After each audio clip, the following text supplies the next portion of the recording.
Scenario planning. So we're talking about the future of purchasing, and this is a tool that we can use to weather the storm or deal with the speed bumps that we will come across. Don't think that you'll never come across them, because you will, and some will throw you for a loop and others will not, because you've planned for them. So scenario planning is the process of creating actionable insight by envisioning what if scenarios that are realistic and believable, but also cover the realm of possible uncertainties. So what does that mean? Well, you can think about it. What if a hurricane came? What if a tornado? What if an earthquake happened? What if our supplier closed or filed bankruptcy? What if our shipment is stolen? What if? All these different possibilities. So we need to understand why we're doing this. The future is uncertain. Is uncertain. So how are you going to respond to these uncertainties when they happen? Because most of them are not if they're going to happen. It's going to be when. And then we have our internal why. So we understand what's happening so that we can better prepare for it. And once we know how we can prepare for it, we have the power.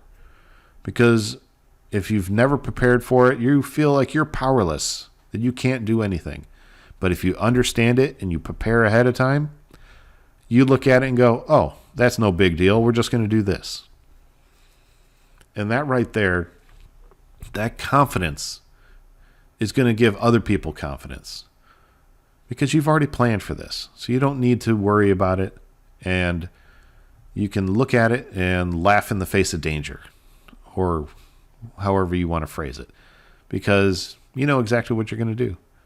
And if you don't have a specific plan for it, well, you've made other plans. So maybe one of your other plans can be modified slightly, and there you go. So that's the why we do this. And how. So if we ask the right what if questions, we're going to know the realm of possibilities that happen. So ask, what if we have bad weather? What if there's a hurricane? What if this? What if that? What if this other thing? So we need to create and communicate these compelling stories. If we're on the eastern part of North Carolina, well, that area gets hit with hurricanes about once every other year, roughly. Well, what are we going to do if we do get hit with a hurricane? So the company MSA has a location in Jacksonville, North Carolina, a place I used to live. So how are they going to deal with it if a hurricane hits there? Well, I'm sure they got plans for that.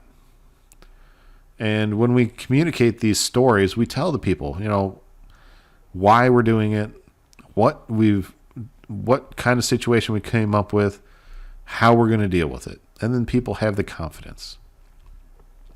So we need to basically look at 3 phases of scenario planning. So we need to identify the drivers of scenario planning. What's driving us to look into this? Is it because our company is very sensitive to the weather because we ship out a lot of product? Or are we sensitive because we make microchips and we must have the humidity inside our building at a certain rate? Or are we a hospital and the weather can have a major impact on our patients? That's a lot of different possibilities there. But we need to create a scenario. What if a hurricane is bearing down and we are in a hospital? We are a purchasing agent for a hospital. Well, how are we going to evacuate the patients if needed? Now, are we going to maybe source better windows so the windows won't break and we can keep the patients inside the building? Or are we going to invest in trees, for example, to cut down on how much wind is going to hit the building? All these different things could be part of these issues, like the wind that's caused by a hurricane, or the objects that are thrown by a hurricane because of the wind. There's so many different issues that we can address based on the scenarios, and because we're starting with the drivers. But we need to look at the good practices of supply chain. So, kind of in summary of this entire course is that your decisions deliver the best results when you take a holistic perspective. When you look at the whole picture, you can make the best decisions. So don't just put blinders on and only look through a peephole, because you need to see everything that's going on. And you should use technology as an enabler of value creation. Technology itself is not the solution. Don't get so much technology that no one knows how to do anything with it. I would imagine that if I asked you, regardless of the phone you have, do you know how to use every feature of your phone? I would imagine that you would say no. Because technology is not a solution. It's just an enabler to get that value that you need. For example, if you value getting to Facebook, well, you might value the internet application that's on your phone. And you value the Wi-Fi connection that it has, or the cellular connection. You value those things because you want to get to Facebook or Twitter or any of the other websites out there. And you should invest in a good organizational culture and reputation so that you are a trusted and valued employer, buyer, and supplier. Because every company has a customer. And you may be buying from other suppliers. And if you're not a valued or trusted company, well, no one's going to want to work for you guys. Right? No one's going to want to work for your company. You might not want to work for your company if they're not a trusted or valued company. So the work you do can definitely have an impact on your company. And you need to link strategy and executions. And then you need to create measurements so you know how well your execution is accomplishing your strategy. Remember, what gets measured gets done. So make sure you find the proper measurements that you need to do. And then you need to consider your environment and ask yourself, what might the future look like? How can you mitigate risk? And how can you operate in a more sustainable way? So the future looks bright.